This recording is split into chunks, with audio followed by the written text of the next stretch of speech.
Un mums Kuldīgā arī notika brīnums. Ziemassvētku vecītis atsūtīja mums vēstuli un teica, ka viņš ir viens pats un bērnu tik daudz, kad lai Kuldīgas rūķi sanāk kopā un palīdz viņam noorganizēt Ziemassvētkus.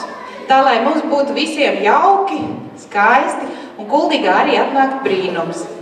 Un tad nu bija daudzi Ziemassvētku rūķi Kuldīgā, kuri sanāca kopā, domāja, ko katrs varētu labu izdarīt.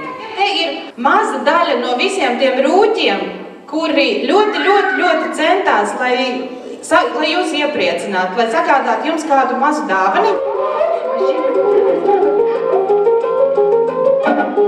Uz brīdi Kuldīgas kultūras centra zāle pārvērtusies par īstu rūķu pilsētu. Kāds meklējas līdzekļus dāvaniņām, kāds tās sapakojas, kāds cits izveidojis muzikālu uzvedumu, kurā bērnus priecēja dažādu gadu multiplikācijas filmiņu tēli.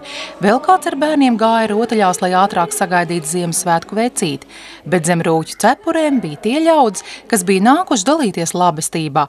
Ideja par šādu pasākumu rīkošanu pieder Kuldīgas uzņēmīgākajām sievietēm. Ja mums ir paveicies, un ja mums ir no augšas kāds devis varbūt drusku vairāk iespēju, varbūt drusku vairāk veiksmes, tad mums ir jādalās ar tiem bērniem, kuriem varbūt ir grūtāk apstākļi. 8, 8, 8, 8, kas to sastāvs uz tos vienas sirds? 8, 8, 8, 8, kas to sastāvs uz tos vienas sirds? Kad dziedam nav mājās, kad dziedam nav mājās. Ideja radās tieši tādēļ, ka mēs secinājām, ka mūsdienās bērni vairs neskatās mīļās multenītes. Viņi jau skatās multiplikācijas filmas, kuras ir par robotiem, par kaušanos.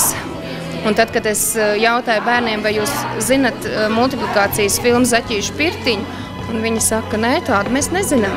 Un tad lūk skolotājiem radās šī ideja iepazīstināt bērnus ar multiplikācijas filmām. Sapulcēt vairāk nekā 100 bērnu līdz 10 gadu vecumam izdevies ar sociālā dienesta un bāriņtiesas atbalstu. Tie, kuriem ir, kas ir mājas bērniņi, kas nav ne bērnu dārzos, ne skoliņā, tad ir bērniņi, kuri ir bāriņtiesā nonākuši ģimenīs pēc krīzes situācijām vai kāda vecāka pēkšņi zaudējumi, ja, vai pēkšņi vecāki projām un aizbraukuši un aizmirsuši un paliek pie vecvecākiem. Tie ir vairāk tā kā mūsu bāriņtiesas redzeslokā. Tad pabalsta meitenes tās, kas redz, kur ģimenēs ir ilgstoši ļoti trūcīgas, kur varbūt tie ģimenes pabalstiņi vienīgi iztiks līdzekļi.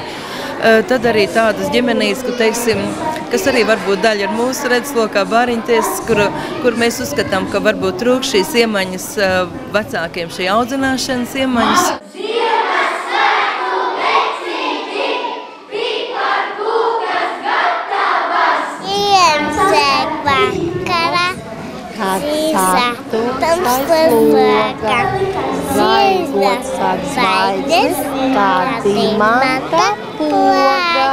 Ļoti labi, kad ir tādi cilvēki, kas var sarūpēt dāvanas, varbūt kam varbūt ir tāds, bet varbūt ir mazāk vai kā. Es esmu ar otru bērniņu mājās un principā neesmu tā, nekur netiek iziet.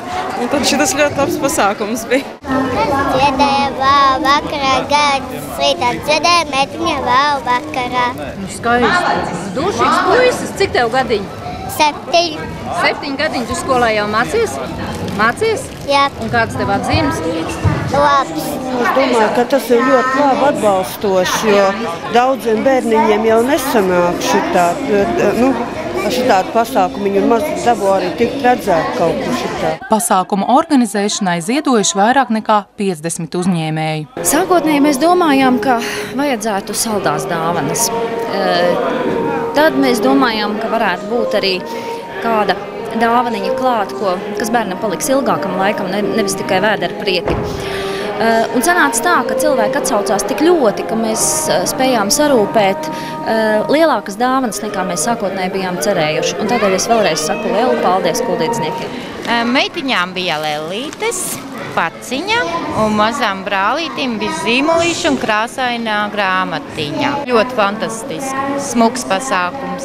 Žēl tikai, ka mazā māsiņa visu pasākumu nogulēja, bet lielai ļoti patika. Redzot prieku bērnu un vecāku sejās, labdarības pasākuma organizators līdzīgus pasākumus gatavs rīkot arī nākamgad. Piebilstot, jācer, ka reiz valstī pienāks brīdis, ka šādi pasākumi vairs nebūs jārīko, jo visiem klāsies labi. Ieva Benefelda, Alans Perševics, Skrundas televīzija.